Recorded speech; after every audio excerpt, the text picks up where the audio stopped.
Order! Order! You are an incorrigible delinquent at times. Behave yourself, man!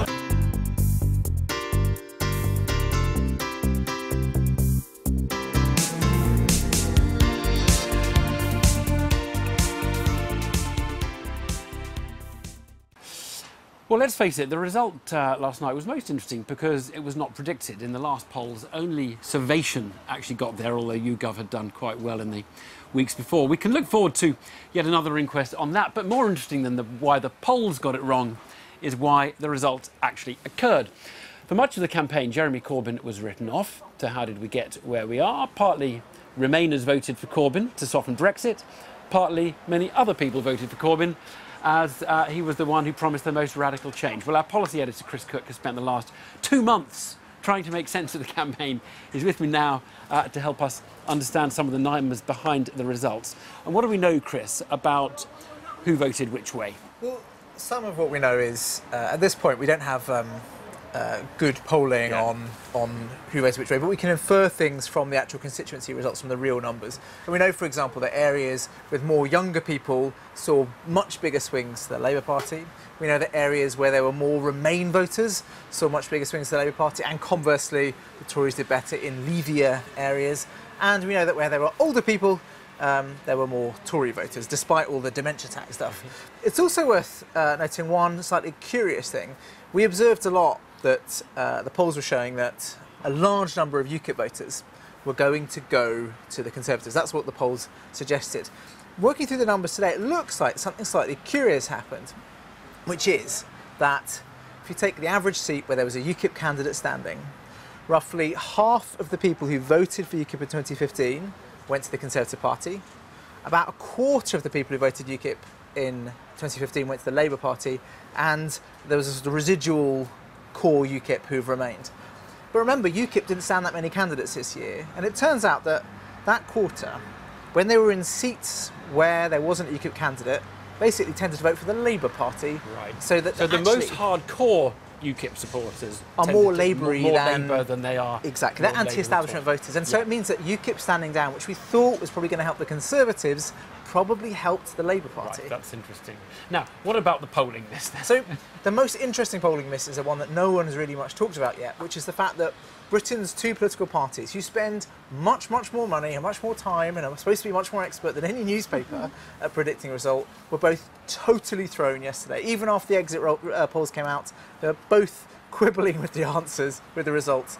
The Conservative Party, it looks like, even in the final straight, was double digits wrong on how big they thought their lead was going to be over the Labour Party.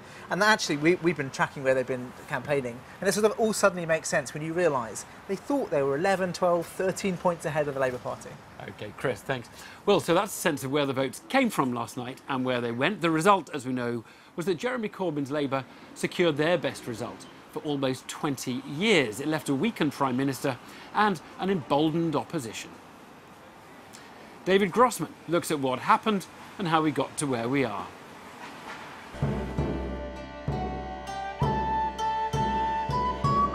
Canterbury in Kent is a good place from which to tell the tale of how Labour sliced, diced and devoured Theresa May's majority.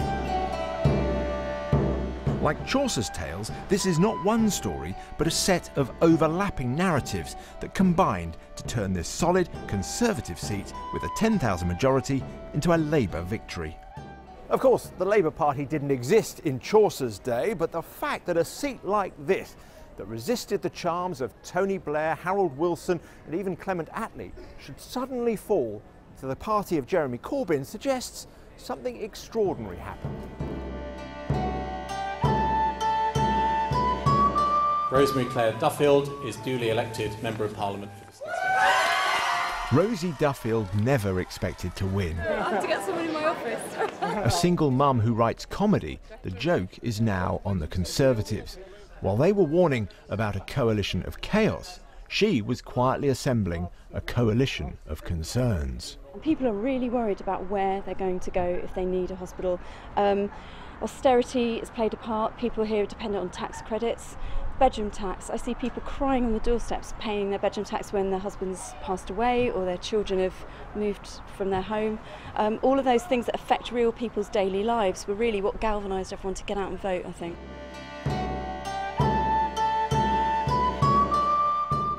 Canterbury has 40,000 students. If the election had been next week, they would have been on holiday, perhaps out of town, perhaps voting somewhere else. Instead, they were mobilised and energised by Jeremy Corbyn. The turnout of young voters like Lizzie, Michael and Beth was decisive in many of the seats that Labour's vote surged. Does something feel different about Jeremy Corbyn? I think so, yeah. I think he's just engaging so much more with the younger people, the younger generations. Obviously, he's touching on things like tuition fees, although perhaps, you know, them getting scrapped completely is a little bit unrealistic. He's trying his best to kind of provide us with a better future. I'm supporting someone who is supporting the NHS, supporting education, supporting the arts, rather than someone who, you know, had opinions in the 80s, which, you know, I don't know about. I'm not basing my opinions on that. I'm basing them on what he's telling us today and what the Labour manifestos are, you know, today. Hello, John. John McDonnell was one of the architects of Labour's strategy. He says they deliberately operated under the radar of conventional politics. How did you turn what looked like an unplayable hand, if every commentator in Westminster was to be believed, into one that's delivered you an increase in seats? We've had a long discussion over a number of years about how we can change the nature of the political discourse in this country. We took a very strong view during Jeremy's leadership campaign 2 years ago that what we have to do is almost reflect his character, which is about positive politics. Don't go into yaboo politics. None of this nasty stuff that we've seen in the media and from other parties as well. And if we can do that, and if we use traditional methods, like sort of touring around the country, we've reinvented word of mouth as a form of political communication, but then also try and cut through some of the bias in the written media, which has been appalling, to be honest. By the use of social media and live broadcasts, we think we can communicate. But hang on, say Jeremy Corbyn's critics in Labour. Although the party has smashed through expectations and gained 30 seats, Mr Corbyn still only has about as many as Gordon Brown won in 2010. How do those people who were vociferous in their criticism of him play it from here on in, do you think? There's only two things we have to do. Really properly learn what went right in this campaign, because you can talk about it and you can assert and you can assume. Let's do some research, let's actually work out what happened, what really worked, and do more of it. And then also work out what it was that held us back. With the Tory party in free fall, why are we not the largest single party? But that inquiry won't start just yet. Tonight, another win. Kensington in London is hardly anyone's idea of a Labour seat, but on a second recount and by 20 votes, it now has a Labour MP. David Grossman there. Well, let's think about the role of the political centre a bit with Phil Collins, Times columnist, who's been an outspoken critic of Jeremy Corbyn and before the election suggested the Labour Party would split over his leadership. Made various other predictions too. Rachel Shabby writes for The Guardian and has been supportive of Corbyn's leadership. Phil, first, you just want to add your voice to the apologies and reconsiderations that have been made by so many people today? Well, I've been doing nothing all day other than eating humble pie. I mean, it was a fantastically better performance than I thought could happen. And it's incredibly interesting about why. It makes you question all your assumptions if you're at all reflective. And I think we will reflect on them. And it's always been the assumption of people in the Labour Party, on the Labour Party's right, that you couldn't win an election from the left. And though the Labour Party didn't win this election, we need to remember that, and it's still some way from doing so, it definitely throws into question that assumption. And it's really interesting to think about it, to work out what was new in this, because I think a lot was new in the surge that happened to the Labour Party. So yeah, it's not so much an apology as a reconsideration. Yeah. And do you think they could win the next election? If we had another election, say, in 18 months' time, minority government collapses or whatever, do you think Corbyn's Labour could actually win? Yeah, bring it on. I mean, do you feel? Well, I don't know. I'm sorry, I just want to hear Phil. One word, Phil. Well, I wouldn't be confident to say no. I mean, the conventional view is no, that... I didn't want the point. I wasn't Rachel. I just wanted you to say yes or no. All right, I don't know. It's no good. What held it back from this time? Because actually they had, in a way, a rather bad opposition campaign, didn't they? So what is the thing that still needs to happen? No, they didn't have a bad opposition campaign. Sorry, bad government campaign. They were against a very bad campaign. But they ran an extremely good campaign. Well, the things that made it go forward were that, you know, once the public was given a chance to see Jeremy Corbyn as he is, it turned out that he was really popular. His ratings went up as the campaign progressed. He has a credibility and an integrity that people can relate to. The other big thing, of course, was the fact that the Labour Party tacked left for the first time, and this is something that people on the left of the party have been saying for some time. They've been saying the party has hemorrhaged voters because it has not shifted to the left, because there is a hunger for genuine left-wing politics that aren't being served by the existing parties. Against a better Tory campaign or a better Tory leader, do you think it would have...